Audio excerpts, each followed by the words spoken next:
Hey, you guys, it's David, and we're reading again today. I think we got started a little late, um, but and then who's to say what's late and what's on time?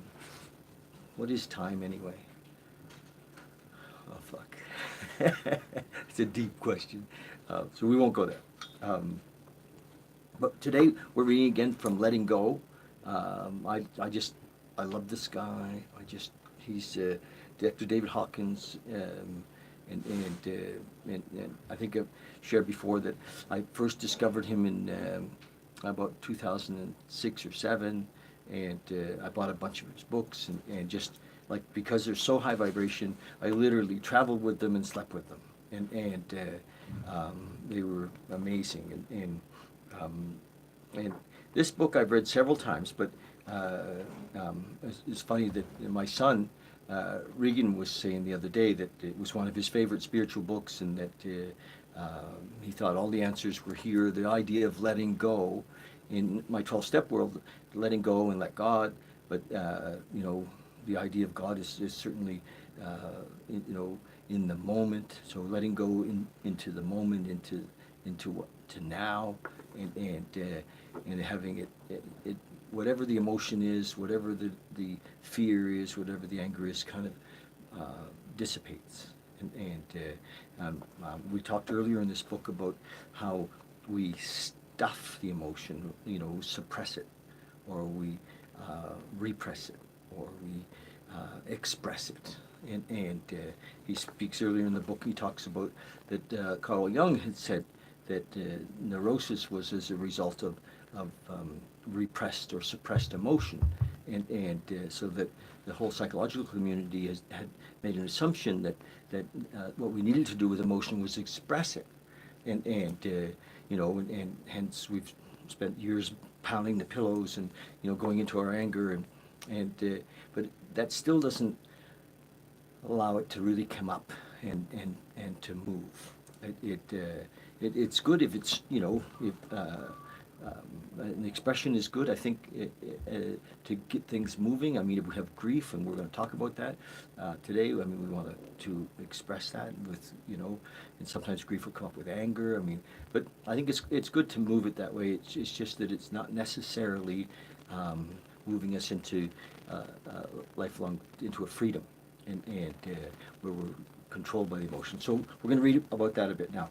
And what I'm doing is just, I'm reading, but I'm also giving a little bit of commentary, because not that I have well, everything I have is really from personal experience in my own study. It's not, I haven't, I guess I have been to school of life, and so I'm really coming from my own experience, and in 40 some years of spiritual seeking. Even, it's funny, we were just talking a minute ago about even when I first discovered in my early days, in my teens, damn near preteens, drugs and alcohol. It was like what I thought I had opened the door to spirit. I found God, and because as a teenager, that's what it felt like, like I had really, and that didn't work for a while.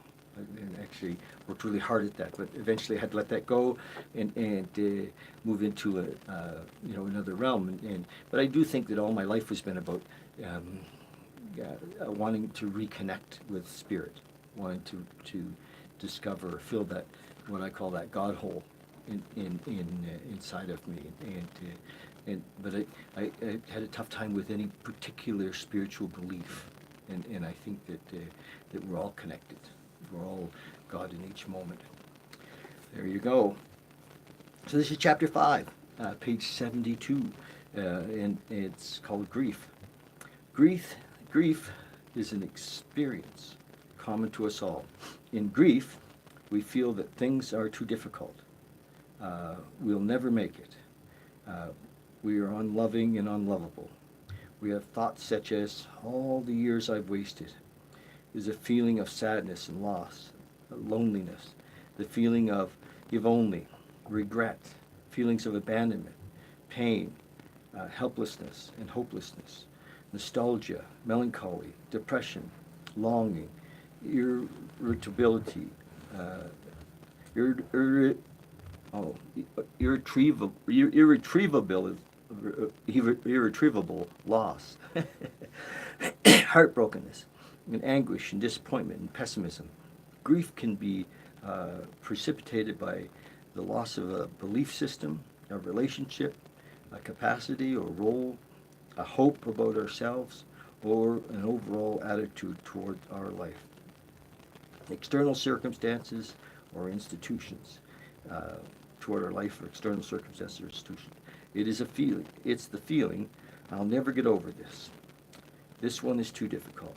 I've tried, but nothing helps. There's a feeling of vulnerability to pain and suffering.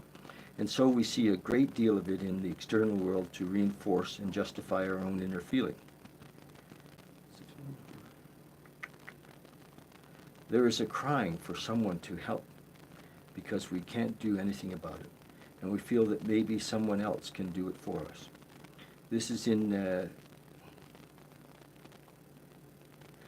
contradistinction to apathy. This is in contradistinction. Gosh, he uses big words. Damn. I guess he was multiple PhDs. Anyway, where there is a feeling that no one can help. Allowing the grief, page 73. Most of us carry a great deal of suppressed grief. Men, especially, are prone to hide that particular feeling, as it is considered unmanly and unmasculine to cry. Most people are afraid of the amount of grief they have suppressed. They are terrified that they will be swamped and overwhelmed by it. People will say, if I were to ever start to cry, I would never stop. I've heard that. There is so much grief in the world. Grief in my life, grief in my family and friends. Oh, the untold tragedies of life, all of the disappointments and smashed hopes. Suppressed grief is responsible for many psychosomatic conditions. Oh, grief is responsible for many psychosomatic conditions and health-related complaints. Imagine. It'd be nice to be rid of grief, or let grief go, wouldn't it? Instead of suppressing the feeling, if it is allowed to come up and be relinquished, we can quickly jump from grief to acceptance. Nice. The continuing grief over a loss is due to the resistance to accepting that state and allowing the grief to expand itself. The persistence of a feeling is due to the resistance of allowing it to be relinquished. Once we accept the fact that we can handle grief, we're already up into pride, really. The feeling of I can do it, I can handle it, brings us to courage. And with courage, and with the courage to face our inner feelings and let them go, we thus move on to the levels of acceptance and eventually peace. When we let go of a lot of grief we've been holding over the years, our friends and family will notice a change in our facial expressions. Our facial expressions. Our step will be lighter, and we'll look younger. Oh my gosh. Grief is time limited. Grief is time limited. This fact gives us the courage and willingness to face grief. If we don't resist the feeling of grief and totally surrender to it, it will run out in about 10 or 20 minutes. Imagine. Huh. Then, it will stop for variable lengths of time. If we keep surrendering to it every time it comes up, then it'll eventually run out. We just allow ourselves to experience it fully. We only have to tolerate an overwhelming grief for 10 or 20 minutes, and then all of a sudden it will disappear. If we resist the grief, then it will go on and on. Suppressed grief can go on for years. Imagine.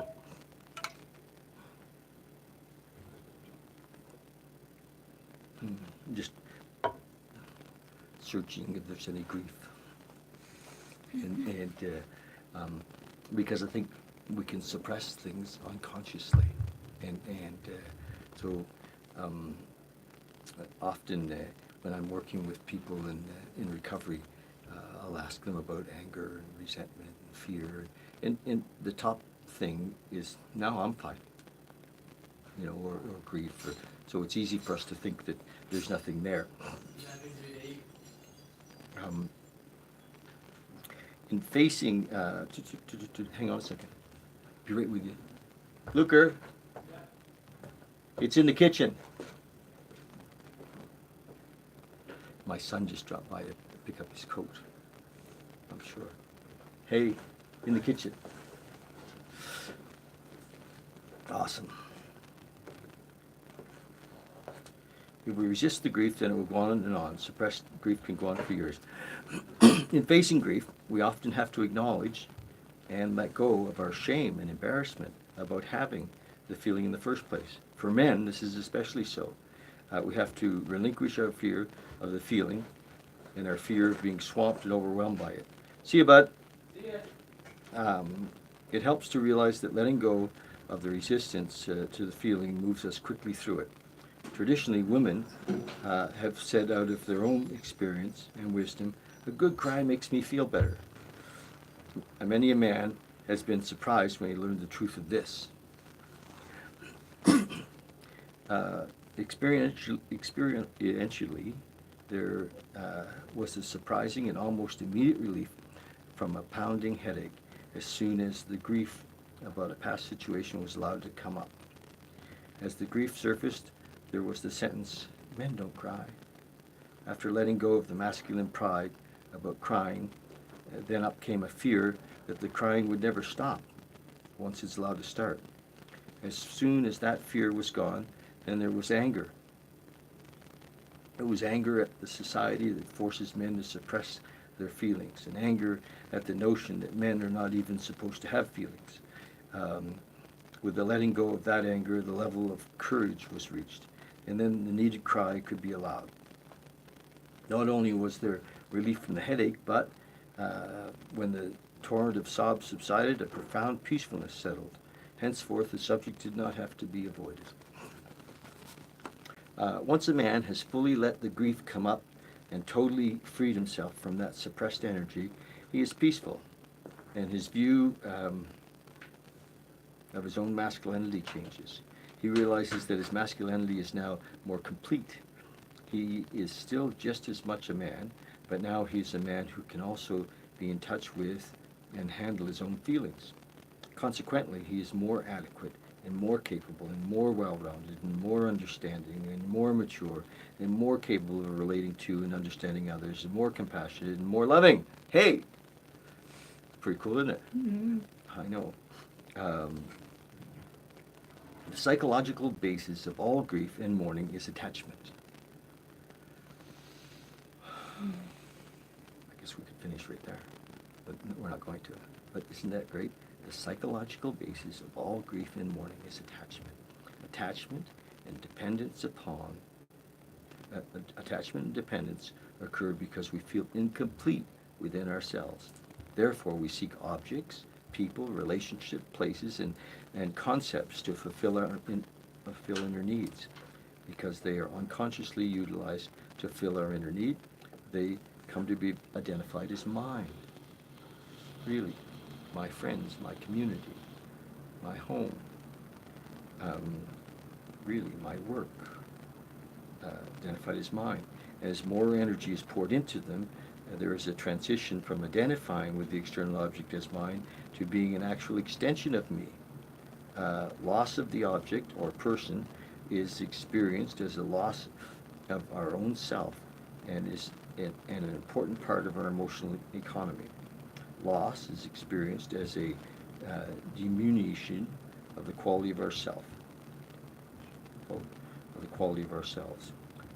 which the object or person represented. The more emotional energy invested in the object or person, the greater will be the feeling of loss, and the greater the pain associated with the undoing of the bonds of dependence. Attachment creates dependency, and dependency, because of its nature, intrinsically carries with it fear of loss. Pretty powerful, eh? Mm-hmm. Within each person, there is a child. Within each person, there is a child, parent, and adult. When the grief comes up, it is rewarding to ask within myself, is it the child, parent, or adult that is the source of this feeling? For example, the child within a person is scared that something will happen to the beloved dog. Really, okay. I have been attached to pets. Has anybody been attached to pets? Yes. Within a person is scared that something will happen to the beloved dog. It wonders, how will I make it? The inner adult also feels grief, but the adult accepts the inevitable. The little kitty or doggy is not immortal. The adult in us regretfully accepts that impermanence is a reality of life. We accept that our youth is not permanent, that many romantic relationships are not lifelong, and that our dog will one day die. Handling loss. Handling loss. Because of the nature of attachment, the first state preceding the actual experiencing of loss is that of fear of loss. This is usually defended in one of two ways. One, it is to increase the intensity of the attachment by ever-present attempts to strengthen the bonds. This approach is based on the fantasy that the greater the bond, the less likelihood of loss. However, this is the very maneuver that often precipitates loss in a personal relationship. Oh, so we get fucking needy. And oh, I've done that. And you know, we know it's over, but we really, get attached. And then that attachment makes, guarantees it's over. I see. You guys see that? This approach is based on the fantasy that the greater the bond, the less likelihood of loss. However, this is the very maneuver that often precipitates loss in personal relationships because the other person struggles to be free of the possessive attachment and the amount of restrictive control they feel being placed upon them. Thus, because what we hold in mind tends to manifest, the fear of loss can paradoxically be the mechanism of bringing about that loss. So fear is the father of the circumstance, or the mother of the circumstance. And second way that fear of loss is handled is by the psychological mechanism of denial, which is in common language called playing ostrich, put our head in the sand. We see this around us every day, and it's in various forms of refusing to face the inevitable. All the warning signs are there, but the person does not take heed. Thus, the man who is obviously in the process of losing his job tends not to notice. The partners in a marriage that is going down the drain take no corrective action, and the person with a serious disease ignores all the symptoms and avoids medical attention. The politicians fail to look at social problems hoping they will go away. Whole countries are oblivious to the precarious state of existence. And the motorist ignores the ominous warning signals of a misbehaving engine. We have all experienced regret that we didn't pay attention to warning signals of trouble ahead. Rocky roads ahead. Yes. To handle fear of loss, we have to look at what purpose the external person or object serves in our life. What emotional need is being fulfilled. What emotions would arise were we to lose the object or the person. Loss can be anticipated, and we can handle the various fears associated with the sense of loss by disassembling the emotional complexes that they represent and letting go of the individual components freely. I like how he does this. He breaks things down, and they're easier to let go of. Let's say, for example, you have a pet dog to which you have been attached for many years. It's obvious that old Rover is getting older. You find that you don't like to think about this advanced age, feeling uncomfortable with the prospect of his death and putting it out of your mind. As you catch yourself doing this, you realize that these feelings are warning signals and that you're not handling the emotional situation. And so you ask yourself, what purpose is the dog serving in my life? What is his emotional service to me? Love, companionship, devotion, amusement, diversion. Well, will losing the dog leave these personal emotional needs unfulfilled? In looking at this, some of the fear can be acknowledged and relinquished.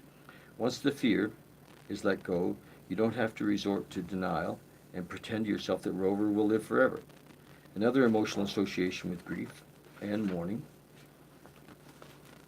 is that of anger. The loss of that which is important frequently brings up a feeling of rage, which may be projected onto the world, society, individuals, and ultimately God, who is held to be responsible for the nature of the universe. Who is held to be responsible for the nature of the universe?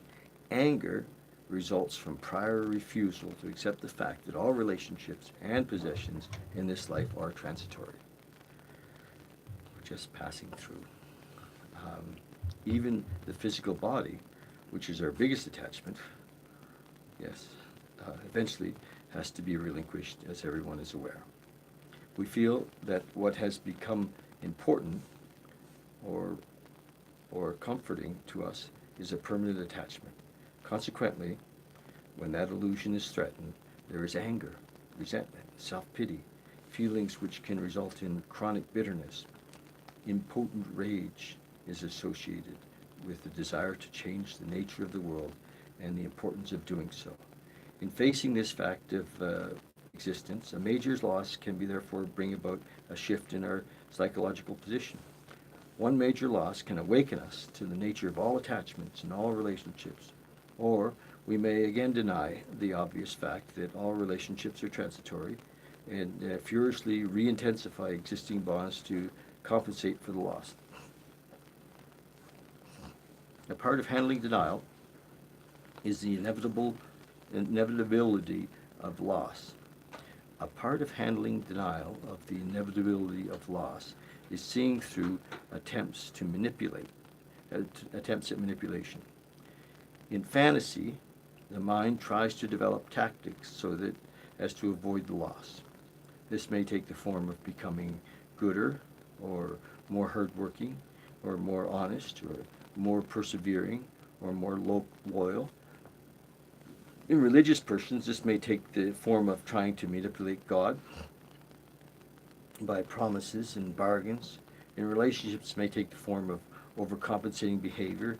The spouse becomes ever more dutiful, loving, and attentive in the attempt to prevent a breakup. The inattentive husband becomes suddenly starts coming home, bringing gifts and flowers instead of getting to the root of the cause of the problem. Well, when the denial breaks down,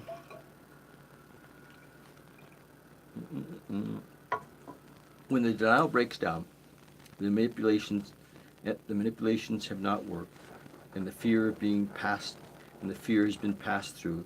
Then the depression itself, the actual process of mourning and grief take place. All of these emotional stages can be worked through much more rapidly by the process of letting go, in which the inevitability of the emotion of grief is surrendered to and replaced by willingness to let go of resistance and let the process pass through and complete itself. There can be a decision to let go of resisting the grief instead of denying the resistance. Instead of denying the resistance, you plunge into it and get it over. You have a good cry over old Rover or the lost relationship. Associated with a feeling of grief is also a variable amount of guilt. This is based on the fantasy that the loss represents a punishment, or the different attitude or behavior would have prevented it from happening. Unless it is relinquished, the guilt can then recycle and refuel the anger and rage. The unacknowledged and unrelinquished rage may be projected onto others in the environment in the form of blame. Blame projected on to other relationships may then compound the loss of bringing about further loss. Blame projected onto other relationships may then compound the loss by bringing about further loss. Oh yeah. It's funny how quick, for me, that happens. When something happens that, even like having a little car accident, my mind will search for who to blame.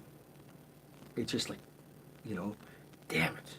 You know, if Earl had been on time, I wouldn't be here right now. It's just, and it's crazy thinking, but that's the kind of, you know, the mind is like that. You know, the mind doesn't really like to, you know, to say, oh, wow, I've had a car accident. I wonder who these folks are. maybe, maybe I was meant to meet them today. And it's interesting how quickly we can jump to, um, you know, denial or cause, trying to figure out what's going on in the cause and effect world. Um, this happens frequently between marital partners as a result of the death of a child. It has been reported that the divorce rate among parents who have lost children is as high as 90%. Wow. Because of the projection of blame, the severe loss is then compounded by another severe loss, that of the marital partner. An example of this type of reaction is the case of a 40-year-old woman. She had an excellent marriage for 20 years with an attentive, dutiful husband. Her youngest son developed leukemia. When he died, she went into grief and mourning, and more importantly, developed a rage reaction. It took the form of hatred. She hated the doctors, she hated the hospitals, she hated God, she hated her husband, and the existing children. Her rage became so uncontrollable that she became physically violent and threatening. Several times the police had to be called to control her violent behavior. Finally, the other children left home out of fear of the chaos and physical abuse and menacing emotional state. Her husband left no stone unturned in trying to help her with the rage, but she vented her fury upon him as well, violently attacking him on several occasions. Finally, in desperation and despair, he was driven from the home. The chaotic situation ultimately ended in a divorce in which the woman lost her home. It was almost 5 years before her rage subsided, at which time the woman had destroyed her whole life and now had to start over from scratch, rebuilding a new life. Wow, right? When all the negative emotions have been worked through, surrendered to, and let go of, relief finally occurs, and the former suffering is replaced by acceptance. Acceptance is different from resignation. In resignation, there are still residues of the previous emotional left.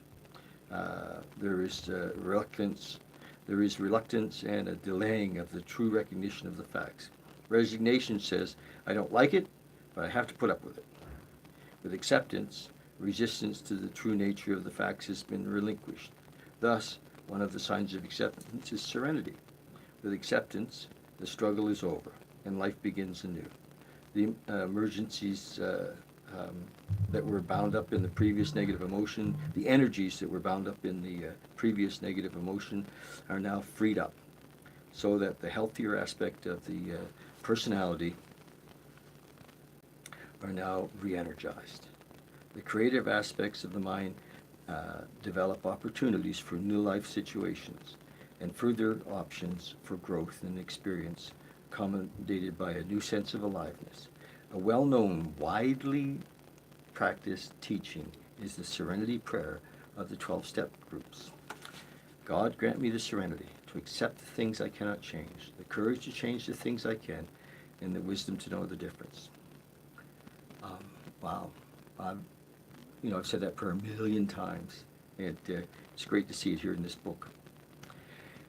Failure to work through any of the various emotions associated with mourning and loss can result in the chronic stuckness of any of its components. Thus, it can result in prolonged depression, prolonged states of denial in which the death of the person is actually denied, chronic guilt or refusal to work through the emotions associated with loss can result in delayed grief reaction and physical disease. The mechanisms behind this process are explained in a later chapter on the relationship between mind and body. The suppressed energy of the unrelinquished emotions emerge through the body's endocrine and nervous systems as an energetic unbalance. which impairs the flow of life energy through the body and the body's acupuncture meridians. This results in pathological change in various organs. It is well-known fact that the death rate among the bereaved is much higher than that of the general population, especially in the first year or two following the death of a spouse. One source of the grief-related guilt is anger at the loved one for departing. Bastard left me. And that's so self-centered, isn't it? But yeah, that is, yeah. This is often suppressed because it seems irrational to the conscious mind. This is often suppressed because it seems irrational to the conscious mind. The virtues of the departed loved one are enhanced and exaggerated in fantasy, and this discrepancy compounds the guilt. How could you be angry at such a wonderful person? There is guilt about being angry at God, the author of the universe, for having allowed the tragic event to even take place. A 60-year-old woman came into my office with multiple physical complaints. She had asthma attacks, allergies, bronchitis, frequent episodes of pneumonia, and all kinds of breathing difficulties. During her psychotherapy, it was relieved that her mother had died 22 years previously. And she stated that, curiously, she had had no reaction to her mother's death. Oddly, although it was her responsibility, she had not ordered a headstone to be placed in her mother's grave. From information given, it's obvious that she had an extremely dependent relationship with her mother, upon whom she had whom she was ambivalent because of their mother's refusal to fill all her dependency needs.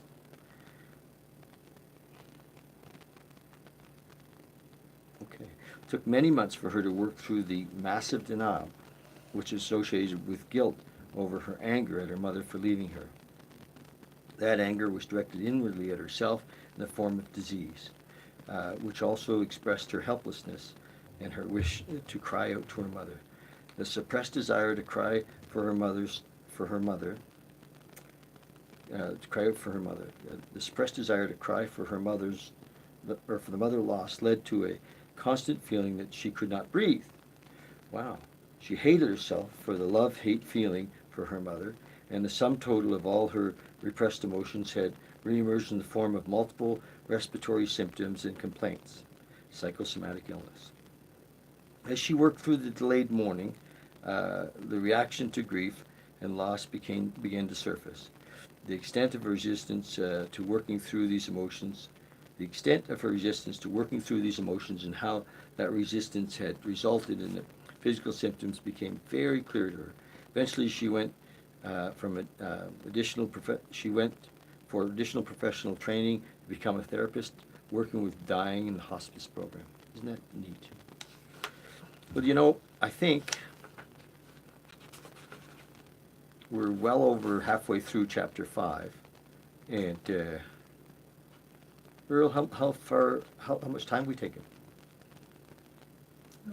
33 minutes. Okay. If you guys bear with me, there's only a couple of more pages in chapter 5 in grief. I think I'll finish those, and then we'll get into next week, or tomorrow we'll get into chapter 6, which is fear. Oh my gosh. And we'll talk about fear tomorrow. So preventing grief. A couple more pages, bear with me. Preventing grief. From the nature of the processes we've described, it becomes apparent that severe mourning, loss, and pathological reaction that may ensue can be prevented by early recognition and by preemptive surrender of the associated feelings while they are still mild and can be handled without excessive suffering. As we have seen, the basis of all mourning and loss is attachment, plus the denial of the transitory nature of all relationships. We can begin by looking at our lives, identifying these areas of attachment, and asking ourselves, what internal needs are they satisfying? What feelings would come up if I were to lose them? How can my inner emotional life be balanced so as to decrease the extent, degree, and number of attachments on external objects and people. The greater our attachment to that which is outside of ourselves, the greater our overall level of fear and vulnerability to loss. Wow. We can ask ourselves why we feel so incomplete. Why am I so empty within myself that I have to search for solutions in the form of attachments and dependencies on others? So deep questions. Damn, we're not ready for that kind of work, are we? Maybe. And we can begin to look at our own inner areas of immaturity. Specifically, we need to examine, where am I looking to get love rather than to give it? The more loving we are, the less vulnerable we are to grief and loss, and the less we need to seek attachments. When we have acknowledged and let go of all negative feelings, and we have graduated from smallness to the recognition of our greatness, so that our internal joy comes from the pleasure of giving and loving, then we are really invulnerable to loss. Awesome. When the source of happiness is found within, we are immune to the losses of the world. When we take a critical look at our lives, we see all of the attachments and escapes into which we have fallen.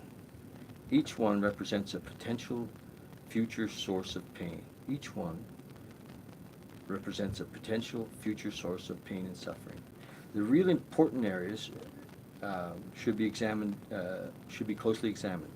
Let's take, for example, the failure to face these issues in the commonly seen so-called retirement syndrome. Traditionally, this may occur in women when the job of raising young children comes to an end with their maturity and leaving home, the empty nest syndrome. You cold, Earl? And with a man, when he reaches retirement, loss, or loses his job, or through some physical disability is unable to carry on his previous work, the reaction that typically occurs in middle age is due to the many years of pre-existing denial. There's often a lack of facing the inevitable and making plans for other life activities that would gratify the same inner needs, which in these cases are feelings of self-esteem, importance, and wanting to feel needed and significant. The need to make a contribution and be productive. Anticipation of the inevitable and preparing for it now bring relatively minor discomforts compared to the traumatic grief and loss at a later date. We can look at our major love relationships and honestly examine them. To what degree do they subserve our selfish inner needs? To what degree are we really using the other person to exploit them for our own gain? To what degree are we merely subserving our happiness to find out? All we need to do is ask ourselves, if their happiness were best served by leaving me, how would I feel about it? This reveals the degree to which we are trying to restrict and control the other person, which is attachment and not love.